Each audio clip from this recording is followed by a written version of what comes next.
લોક સાહિત્યની ચેનલમાં આપ સૌનું હાર્દિક સ્વાગત છે. આજે વાત કરવી છે, ભાગ્ય મહાન છે કે રૂપ મહાન છે. ઘણાને પોતાના રૂપનું અભિમાન હોય છે. એક રાજ દરબારની અંદર નૃત્યાંગના નૃત્ય કરી રહી છે, પણ નૃત્ય કરતા કરતા એક તાલ, બીજો તાલ, ત્રીજો તાલ એમ કરતા કરતા નૃત્ય બરોબરનું જામ્યું છે. દરબારીઓ દાદ દઈ રહ્યા છે, નૃત્ય જામી રહ્યું છે, અને એવામાં એ નૃત્યાંગનાની નજર છે એ રાજાના ચહેરા ઉપર પડે અને રાજાના ચહેરાને જોઈને નૃત્યાંગનાને હસવું આવી જાય છે.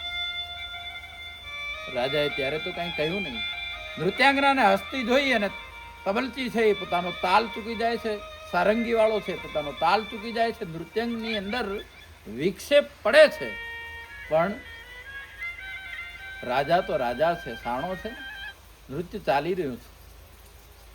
એમ કરતા કરતા નૃત્ય પૂરું થયું, પોતાનો કાર્યક્રમ પૂરો થયો. એના પછી રાજાએ નૃત્યાંગનાને નજીક બોલાવીને કીધું હતું કે બેન, તું નાચતી નાચતી વચ્ચે હસી છે, એનું કારણ, તારા હાસ્યનું કારણ મને સમજાયું નહીં. નૃત્યાંગનાની જીભ છે એ થોથવાવા લાગી. નૃત્યાંગનાને થઈ ગયું કે નક્કી રાજાને મારી હરકતની જાણ થઈ ગઈ છે, મોતનું તેડું આવી ગયું છે. એટલે નૃત્યાંગના થોથવાતા થોથવાતા જવાબો ગોઠવવા માંડી અને કહેવા માંડી કે બાપુ, મારો તબલચી હારો તાલ આપતો હતો ને એને દાદ દેવા માટે હું હસતી હતી. રાજા કહે છે કે નહીં બેટા, સાચું કારણ મને કે મારા સાચા કારણને જાણું. નૃત્યાંગના વળી કહે છે કે મારા સારંગી વાળાને દાદ દેવા માટે બાપુ હસતી હતી. રાજાએ નૃત્યાંગનાને કહ્યું કે જા, હું તને અભય વચન આપું છું, ગમે તેવા તારા મોઢામાંથી કડવા વેણ નીકળશે ને તો હું તને વચન આપું છું. આ રાજાનું વચન છે, તારું કોઈ અહિત નહીં થાય. અને નૃત્યાંગનાને રાજાના વચન ઉપર ભરોસો આવ્યો. કારણ મોતી સભી એક રંગ, એક મેં અમોલ નંગ, મિલે ઝવેરી તો કિંમત કર જાનીએ, કહે કવિ ગંગ સુન સા અકબર, આદમી કો મોલ એક બોલ में पिछानिए.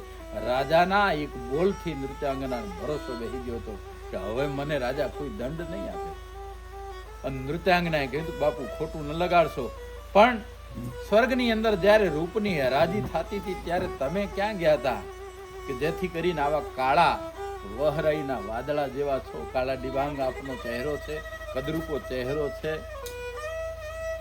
રાજાએ નૃત્યાંગનાના પ્રશ્નથી વિચલિત થયા વગર ચહેરા ઉપર સહેજ નાની સરખી મુસ્કાન લાવીને કીધું કે બેટા, સ્વર્ગની અંદર રૂપ અને ભાગ્ય બેયની હરાજી હારોહાર ચાલતી હતી.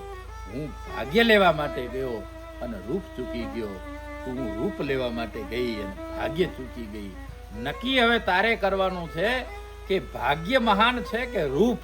બાકી મેં તો નક્કી કરી નાખ્યું છે કે આ રૂપને આજ ભાગ્યની આગળ આવી અને નાચવું પડે છે. માટે મિત્રો, કોઈ દી જીવનની અંદર પોતાના રૂપનું અભિમાન કરાય નહીં. રૂપથી માણસ મહાન બની શકે નહીં, એ તો એના ગુણોથી પૂજાય છે. ગુણથી માણસ છે એની કદર થાય છે, ગુણોની જગત પૂજા કરે છે.